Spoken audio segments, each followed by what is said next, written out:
Hoje nós vamos tratar da restauração do homem, que é feita por meio de Cristo Jesus, que dá ao homem motivos para viver. O pecado, você sabe, ele corrompeu o ser humano.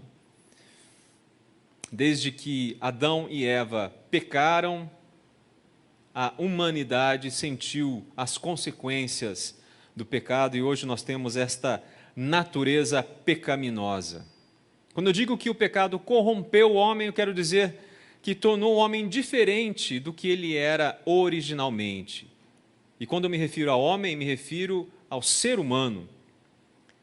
O pecado perverteu moralmente e até fisicamente o ser humano. No entanto, Deus, em Cristo, é capaz de restaurar o ser humano. É por isso que nós lemos em 1 Coríntios, capítulo 6, versículos 9 a 11. 1 Coríntios, capítulo 6, versículos 9 a 11 dizem assim: Ou não sabeis que os injustos não herdarão o reino de Deus?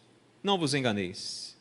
Nem impuros, nem idólatras, nem adúlteros, nem efeminados, nem sodomitas, nem ladrões, nem avarentos, nem bêbados, nem maldizentes, nem roubadores herdarão o reino de Deus. Tais fostes alguns de vós, mas vós vos lavastes, mas fostes santificados, mas fostes justificados em o nome do Senhor Jesus Cristo e no Espírito do nosso Deus. Deus restaura a vida do ser humano. E nós vamos pensar rapidamente, na noite de hoje, como ocorre a restauração do homem pela ação de Deus, por meio da nossa fé em Jesus Cristo. Então, eu quero tratar com os queridos sobre 3 áreas em que Deus restaura o homem. 3 áreas em que Deus restaura o ser humano. E a primeira é, por meio da fé em Jesus Cristo, Deus restaura a essência humana. E Deus restaura a essência humana em 3 aspectos principais: sexualidade, espiritualidade e integridade. Pensemos primeiro na sexualidade. Deus restaura o ser humano na sua essência humana com respeito à sexualidade, fazendo com que ele volte a viver o padrão de Deus.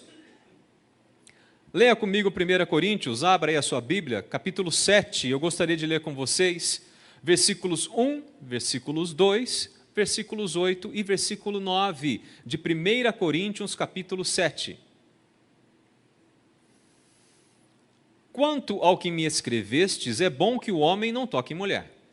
Mas, por causa da impureza, cada um tem a sua própria esposa e cada uma o seu próprio marido. Versículo 8. E aos solteiros e viúvos digo que lhes seria bom se permanecessem no estado em que também eu vivo. Caso, porém, não se dominem, que se casem, porque é melhor casar do que viver abrasado. Podemos aprender muitas verdades nestes versículos aqui, muitas lições verdadeiras, melhor dizendo, nestes versículos. Mas eu quero destacar aqui apenas algumas. Por exemplo, primeiro, qual é o padrão bíblico para a sexualidade? Homem e mulher. Ponto final. Este é o padrão bíblico. Qual é o padrão bíblico para a relação sexual? Só no casamento. Ponto. E qual é o padrão bíblico para a relação conjugal? Respeito e isonomia. Isonomia é um termo muito utilizado no direito. Lembra-se até o famoso advogado Rui Barbosa, que dizia que isonomia é você tratar os iguais como iguais e os desiguais na medida das suas desigualdades. Em outras palavras, é você respeitar as diferenças e então tratar as pessoas de forma igualitária. Homem e mulher são um em Cristo, mas são diferentes. Homem e mulher devem amor uns aos outros, amor a Deus, devem obedecer à palavra do Senhor, mas homem e mulher são diferentes, até mesmo o papel do homem e da mulher no casamento é diferente. Porém, tudo com base no respeito e na isonomia. Efésios 5,33 diz: Não obstante vós, cada um de per si, também ame a própria esposa como a si mesmo, e a esposa respeite ao marido. Este é o padrão bíblico. Toda vez que nós não seguimos o padrão bíblico, pagamos as consequências. Sofremos as consequências. Pagamos pelo nosso erro. Mas Deus restaura o ser humano que nele confia, por meio da fé em Jesus Cristo. E para aqueles que estão em Cristo, viver esse padrão não é um peso, é a coisa mais normal do mundo. Deus também restaura o ser humano com respeito à sua espiritualidade, porque o Senhor injeta vida no ser humano. Você vai entender. Efésios capítulo 2, versículo 1 diz assim: Ele vos deu vida, estando vós mortos nos vossos delitos e pecados. Morte, como você sabe, significa separação. Portanto, quando ocorre a morte física, há a separação entre alma e corpo. Enquanto o homem e a mulher não se arrependem dos seus pecados, não servem a Jesus Cristo, estão separados de Deus, estão vivendo uma morte espiritual. Então, em resumo, sem Cristo, o ser humano está morto espiritualmente. Com Cristo, aí sim, o ser humano passa a viver espiritualmente. Eu gostaria de ler um trecho maior de Efésios capítulo 2, quero ler com você do versículo 1 ao versículo 9, para que você entenda bem essa colocação que foi feita agora. Ele vos deu vida, estando vós mortos nos vossos delitos e pecados, nos quais andastes outrora, segundo o curso deste mundo, segundo o príncipe da potestade do ar, do espírito que agora atua nos filhos da desobediência, entre os quais também todos nós andamos outrora, segundo as inclinações da nossa carne, fazendo a vontade da carne e dos pensamentos, e éramos, por natureza, filhos da ira, como também os demais. Mas Deus, sendo rico em misericórdia, por causa do grande amor com que nos amou, e estando nós mortos em nossos delitos, nos deu vida juntamente com Cristo. Pela graça sois salvos. E juntamente com Ele nos ressuscitou e nos fez assentar nos lugares celestiais em Cristo Jesus, para mostrar nos séculos vindouros a suprema riqueza da sua graça, em bondade para conosco em Cristo Jesus, porque pela graça sois salvos mediante a fé. E isto não vem de vós, é dom de Deus, não de obras, para que ninguém se glorie.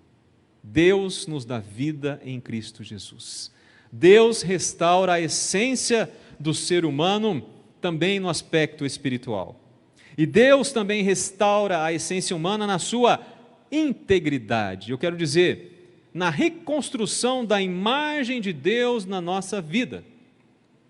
2 Coríntios capítulo 3, versículo 18 diz: E todos nós, com o rosto desvendado, contemplando como por espelho a glória do Senhor, somos transformados de glória em glória na sua própria imagem, como pelo Senhor o Espírito. Como saber se alguém é salvo? Como saber se alguém é crente de verdade? Resposta: ele deve ser parecido com Cristo em termos morais e em termos espirituais. E o que mais nos importa hoje é, nós somos parecidos com Cristo? Em termos morais e em termos espirituais? Porque o verdadeiro crente é, porque Deus restaura a essência humana. Mas Deus também, por meio da fé em Jesus Cristo, restaura a nossa identidade. Identidade intelectual, moral, emocional e até relacional. Deus restaura a nossa identidade intelectual com a renovação da nossa mente. Por isso, as pessoas que não têm Cristo têm dificuldade em compreender o nosso modo de agir, porque a nossa maneira de pensar já não é mais como a maneira de pensar daqueles que não têm Cristo como seu Senhor e seu Salvador. Sim, nós vemos um mundo diferente. Essa é a verdade. Romanos 12, 2 diz: E não vos conformeis com este século, mas transformai-vos pela renovação da vossa mente, para que experimenteis qual seja a boa, agradável e perfeita vontade de Deus. 1 Coríntios capítulo 2, versículo 16 diz: pois quem conheceu a mente do Senhor que o possa instruir? Nós, porém, temos a mente de Cristo. Deus restaura o ser humano na sua identidade, renovando o seu intelecto, renovando a sua mente. Mas não apenas o seu intelecto, a sua moral. Sim, Deus também renova, restaura a moral humana, fazendo com que nós tenhamos uma mudança de postura. Aquele que mentia não mente mais, aquele que roubava não rouba mais, aquele que adulterava não adultera mais, e por aí em diante. Muitas vezes eu conto essa história, tem pessoas que veem os crentes e às vezes nos criticam dizendo: ah, mas na igreja dos crentes tem um bando de ex isso, ex aquilo. Na verdade, glória a Deus, que bom que são ex, o duro é se ainda fossem. São ex porque mudaram de vida, porque Deus os mudou, os transformou. Efésios capítulo 4, versículo 25 a 28 diz: por isso, deixando a mentira, fale cada um a verdade com o seu próximo, porque somos membros uns dos outros. Irai-vos e não pequeis, não se ponha o sol sobre a vossa ira, nem deis lugar ao diabo. Aquele que furtava, não furte mais. Antes, trabalhe fazendo com as próprias mãos o que é bom, para que tenha com que acudir ao necessitado. Paulo escreveu isso inspirado pelo Espírito Santo, porque Deus transforma o crente em Jesus Cristo moralmente. Há muitos anos atrás, Carlinhos Félix, não sei aqui quantos se lembram dele, cantava no Rebanhão, se não me falha a memória. A esposa dele trabalhou eu trabalhei com ela no segundo disco que eu gravei, no segundo disco cristão, ela cuidou da parte de fotografia e tal. E ele me contou uma vez um testemunho, acho que na época que eu apresentava o Gospel Line ainda, que eu fiquei chocado. Ele disse: olha, rapaz, uma vez eu fui pregar num determinado país da Europa, e antes do culto, o pastor chegou para mim e disse assim: olha, meu irmão, você pode pregar, mas não fala nada sobre prostituição, essa questão assim, não pega pesado, não fala sobre isso. Eu não estou entendendo, como assim? Eu vou falar e... por que eu não posso pregar contra isso? Olha, é que essa igreja é sustentada pelo dízimo das prostitutas, porque aqui nesse país a prostituição é legalizada. Então, por favor, não fale contra. Olha que absurdo. Olha que absurdo é possível chegar um ser humano longe do Senhor. Quando Deus vem e entra no nosso coração, Ele nos muda moralmente. Ele transforma realmente a nossa vida. Ele faz com que tenhamos uma vida de integridade. Eu sou um pecador. E muitas vezes eu me coloco como exemplo, porque uma vez, no seminário ainda, um dos professores de homilética que eu tive no seminário foi o pastor John Barnett. E não sei, quem não é aqui seminarista, quem não fez teologia, não tem ideia de como é, mas nas aulas de homilética, que é a arte de pregar, você faz provas, você estuda textos bíblicos e tem que ficar à frente da classe pregando. E eu passei por isso também. E nunca me esqueço, o primeiro sermão que eu preguei na classe, achei que tinha pregado tão bem, e o pastor Barnett, ele disse assim: olha, tudo bem, mas eu só tenho uma crítica, você se colocou assim muito distante, como se você estivesse muito distante dessa situação. E ele me fez ver, realmente, eu havia pregado errado mesmo nesse sentido, não porque teologicamente estivesse errado o que eu estava falando, mas eu estava me colocando tão distante na pregação, que era como se eu mesmo não passasse por dificuldades, não vivesse a palavra. Aquilo foi numa aula de homilética, nunca mais esqueci e mudei a minha postura. Evidentemente eu não estou aqui para ficar falando de mim, eu estou aqui para falar de Cristo, mas eu sou uma testemunha do Senhor. Então muitas vezes, para mostrar que eu também estou submisso à palavra de Deus, eu dou os meus exemplos do que vivi. E antes de me converter, eu tive uma vida promíscua em termos de sexualidade. Eu tinha 2, 3 namoradas ao mesmo tempo, e é impressionante como tem mulher que gosta de ser boba, gosta de bad boy. E eu não estava nem aí, estava afastado do Evangelho. Mas quando eu voltei para o Senhor, eu me converti de verdade. E desde que eu voltei para o Senhor, eu tenho procurado viver a palavra de Deus. E é tão difícil você falar sobre virgindade, celibato, para homem. Para mulher, ainda hoje, acho que ainda é mais fácil. Mas para o homem, então, mas um homem de Deus, ele sabe que ele se preserva para a esposa que Deus tiver para ele.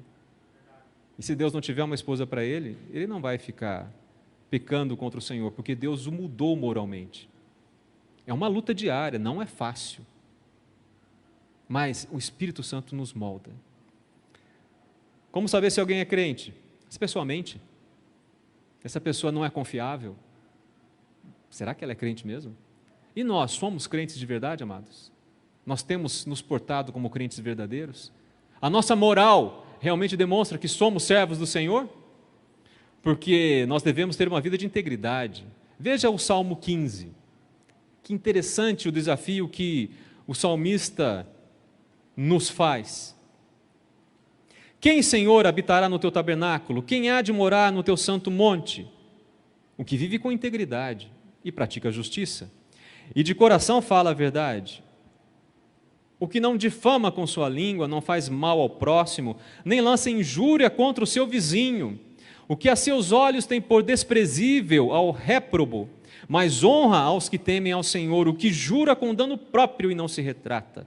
O que não empresta o seu dinheiro com usura, nem aceita suborno contra o inocente. Quem deste modo procede, não será jamais abalado. Deus também restaura o ser humano no aspecto emocional. Há uma mudança nas reações humanas, até mesmo na adaptação às circunstâncias da vida quando a pessoa se converte a Cristo.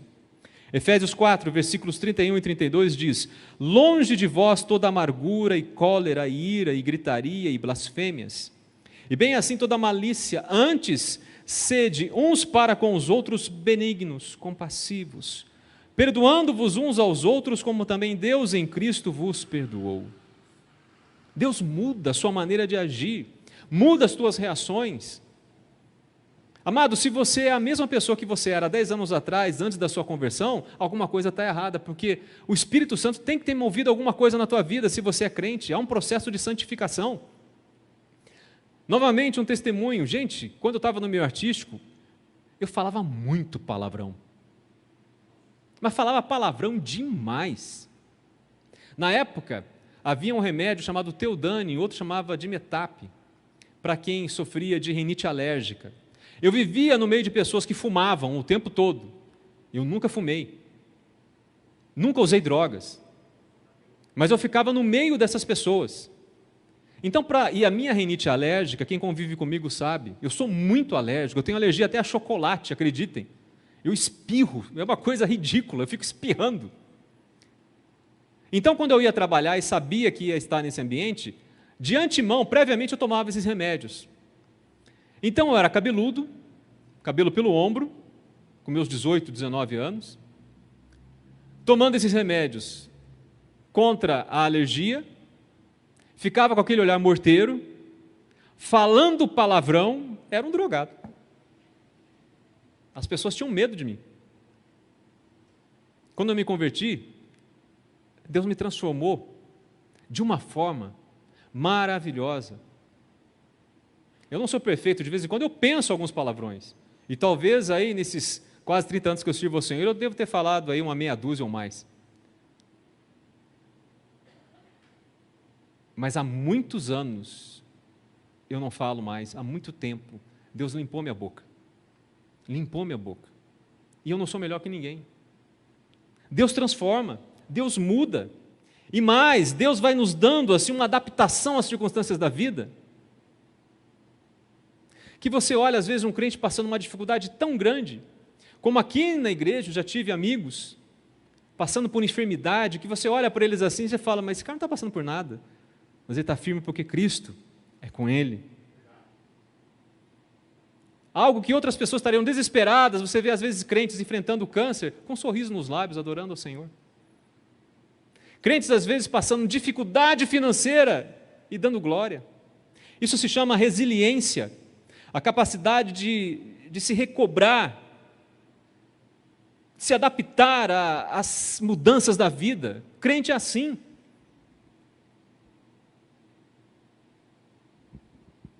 Filipenses capítulo 4, versículos 11 a 13, registram essas famosas palavras do apóstolo Paulo. Digo isso não por causa da pobreza, porque aprendi a viver contente em toda e qualquer situação. Tanto sei estar humilhado, como também ser honrado. De tudo e em todas as circunstâncias já tenho experiência, tanto de fartura como de fome, assim de abundância como de escassez. Tudo posso naquele que me fortalece. O crente em Cristo consegue ser resiliente, ele consegue se adaptar às circunstâncias da vida.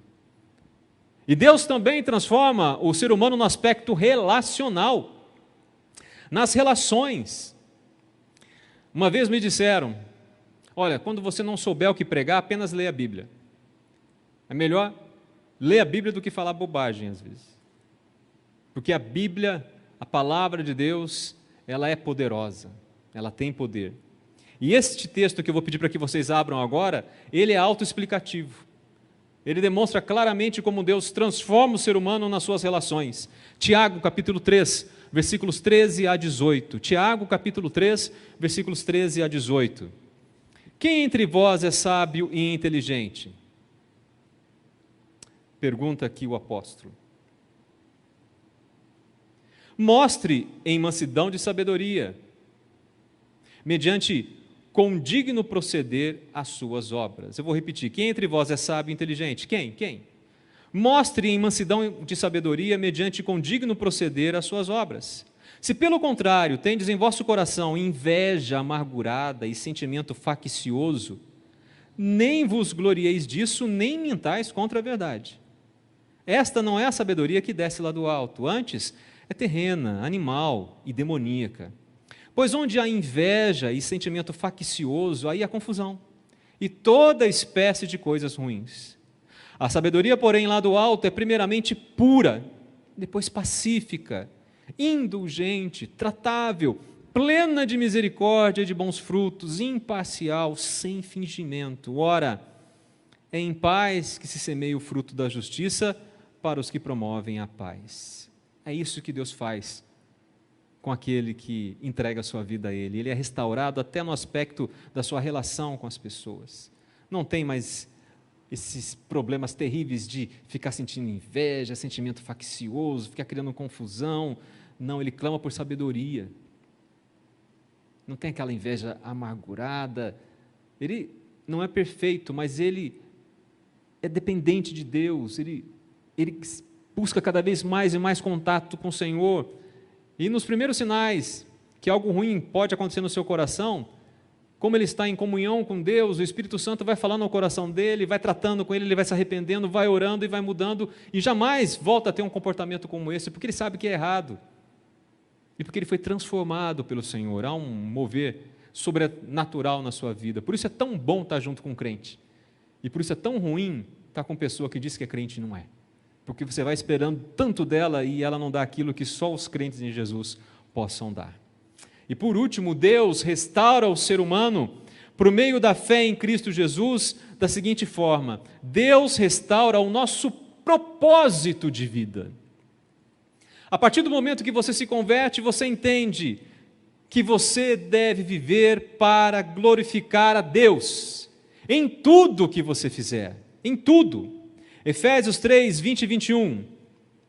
Ora, aquele que é poderoso para fazer infinitamente mais do que tudo quanto pedimos ou pensamos, conforme o seu poder que opera em nós, a Ele seja a glória, na Igreja e em Cristo Jesus, por todas as gerações, para todos sempre. Amém.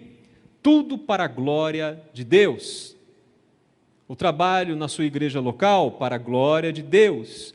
O trabalho secular, para a glória de Deus. A maneira que você educa seus filhos, para a glória de Deus. A maneira com que você se relaciona com os vizinhos, para a glória de Deus. A maneira com que você vota, para a glória de Deus. Tudo para a glória de Deus. É para isso que nós estamos aqui. É para isso que fomos criados. Deus restaura o nosso propósito de vida. Deus também restaura o nosso propósito de vida, nos mostrando que nós vamos glorificar a Deus em tudo que fizermos. servindo a Deus, tendo consciência de que servir a Deus é o grande propósito da nossa existência, porque é servindo a Deus que nós vamos glorificar a Ele. Atos 20, 24. Porém, em nada considero a vida preciosa para mim mesmo, contanto que complete a minha carreira e o ministério que recebi do Senhor Jesus para testemunhar o Evangelho da graça de Deus. Eu também não vejo diferença entre trabalho secular e ministério eclesiástico, porque eu sirvo a Deus aonde quer que eu esteja, e eu tenho que glorificar a Deus em tudo. Quando eu advogava, eu deveria ser um advogado diferente. Eu nunca me esqueço. Eu, com 20 e poucos anos de idade, no seminário, eu estudava direito pela manhã e fazia teologia à noite. Estava próximo a me formar em direito, e eu me lembro que eu estava na dúvida se seria um advogado, se não seria, se iria exercer mesmo uma profissão ou não, se ia me dedicar só ao trabalho ministerial, e eu não me esqueço do meu amigo Tarcísio.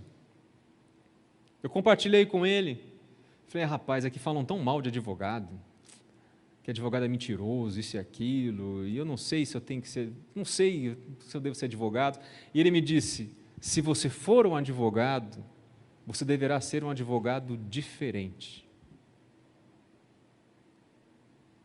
O que estava implícito? Porque eu sou cristão.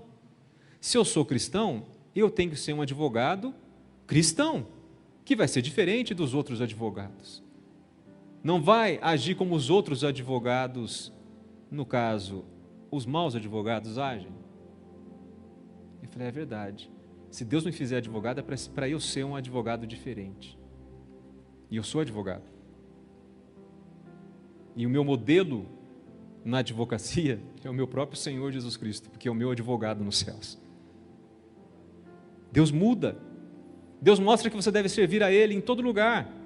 E quando você entende isso, amado, é uma maravilha você servir ao Senhor. Porque você não fica limitado a determinados ambientes. Você serve a Deus em todo lugar. Na tua família você está servindo a Deus. Você deve servir a Deus lá também. Aonde quer que Deus te colocar, você deve servir a Deus. Eu estou aqui hoje, por mais que eu ame e goste de vocês, mas é porque eu sirvo ao meu Deus. É por amor a Ele. E quando você entende que isto é um privilégio, você quer servir cada vez mais ao Senhor. Deus restaura o nosso propósito de vida, nos mostrando que o nosso propósito maior é glorificar a Ele, em tudo que fizermos. Que vamos glorificá-lo servindo a Ele. E que vamos também glorificá-lo servindo ao próximo. João 13, versículos 13 a 15. Vós me chamais o Mestre e o Senhor, e dizeis bem, porque eu o sou.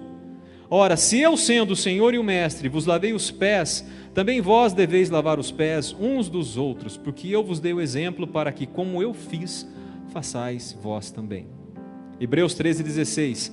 Não negligencieis igualmente a prática do bem e a mútua cooperação, pois com tais sacrifícios Deus se compraz. O serviço ao próximo. Estou aqui também porque quero servir a vocês com os dons e talentos que Deus me deu. Por isso, você, com os dons e talentos que tem, não esconda. Os dons espirituais que você tem, eu preciso deles. Deus te deu esses dons espirituais para abençoar a minha vida. Então, me abençoe por meio dos seus dons espirituais. Me abençoe por meio dos talentos que Deus te deu. É assim que funciona. E a igreja deve abençoar não apenas os seus membros. A igreja é o canal por meio do qual Deus pode abençoar toda a humanidade. Luz e sal na terra. Não se esqueça. Amados, Deus restaura o homem por meio da fé em Cristo Jesus, em sua essência humana, em sua identidade e em seu propósito de vida. Louvado seja o Senhor Jesus. Amém.